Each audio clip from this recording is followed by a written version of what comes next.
अच्छा, तो हमने फॉरवर्ड प्रोपोगेशन देखी थी। इसमें हमें ये स्टेप्स करने पड़ रहे थे। हमने टू लेयर्ड न्यूरल नेटवर्क का देखा था कि न्यूमेरिकल वे में कैसे सॉल्व करेंगे कि आउटपुट कैसे निकले। ये इसकी जनरल इक्वेशन है कि अगर लेट्स सपोज 3 लेयर्स थी तो उसके लिए ये है। तो यही चीज़ हम बार बार लिख रहे हैं, ठीक है।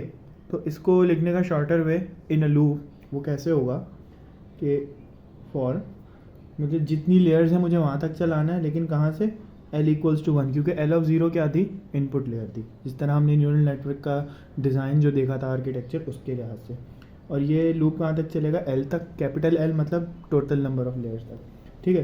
तो हम Z कंप्यूट करेंगे ऑफ लेयर L, जो कि होगा उसमें जो हमारा वेट मैट्रिक्स होगा वो Lth लेयर का होगा, ठीक है।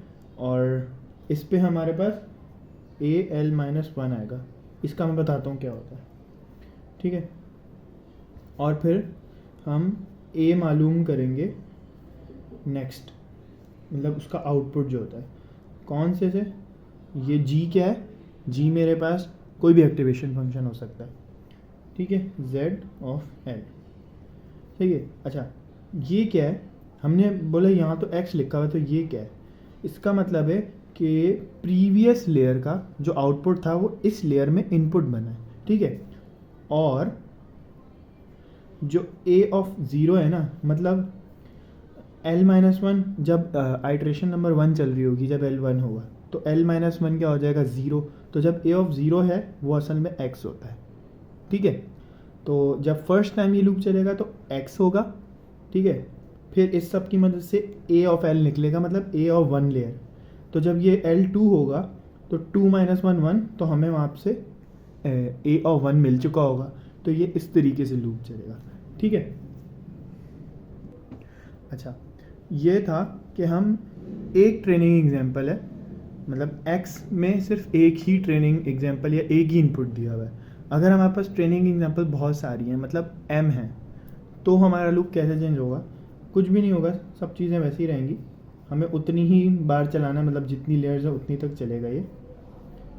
बस क्या होगा, हर चीज़ जो है पहले एक ट्रेनिंग एग्जांपल थी तो वेक्टर्स में आंसर आते थे, अब मल्टीपल ट्रेनिंग एग्जांपल हैं तो मैट्रिसेस में काम होगा। कैसे, Z ऑफ L क्या होगा, W मैट्रिक्स होगा L का, ठीक है।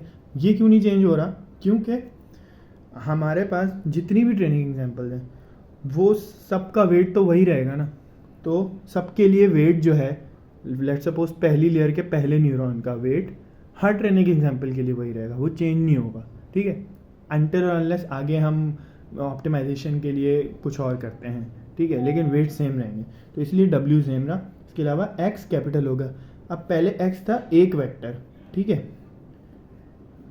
अब इस X में ये वाला एक वेक्टर, फिर दूसरा x1 x2 x3, इस तरीके से मल्टीपल ट्रेनिंग एग्जांपल्स आ गई, तो इसलिए ये मैट्रिक्स बन गया। और प्लस B ऑफ L, ये वेक्टर ही रहेगा।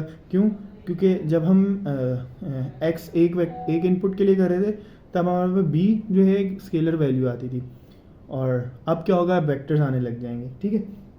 तो इसका अच्छा, यहाँ पे x नहीं लिखेंगे, यहाँ पे हम क्या लिखेंगे, A of L-1, just like मैंने पहले एक्सप्लेन किया था वही चीज़ होगी। और फिर हमारे पास A ऑफ L निकलेगा, मतलब इस लेयर का आउटपुट निकलेगा, जो कि होगा G ऑफ L। G क्या है, फंक्शन है, कौन सा, एक्टिवेशन। अब ये सिग्मोइड हो, tan H हो, सॉफ्टमैक्स हो, रेलू हो, कुछ भी हो सकता है, ठीक है। ये और कैपिटल Z ऑफ L। तो इस तरीके से ये, मतलब ये बार बार लिखना पड़ रहा था, हमने इसको एक लूप में कर दिया। ये हो गया फॉर वन ट्रेनिंग एग्जांपल हमें ये पूरे न्यूरल नेटवर्क का आउटपुट इस तरीके से मिल जाएगा। और फिर फॉर M ट्रेनिंग एग्जांपल्स तो ये हो जाएगा।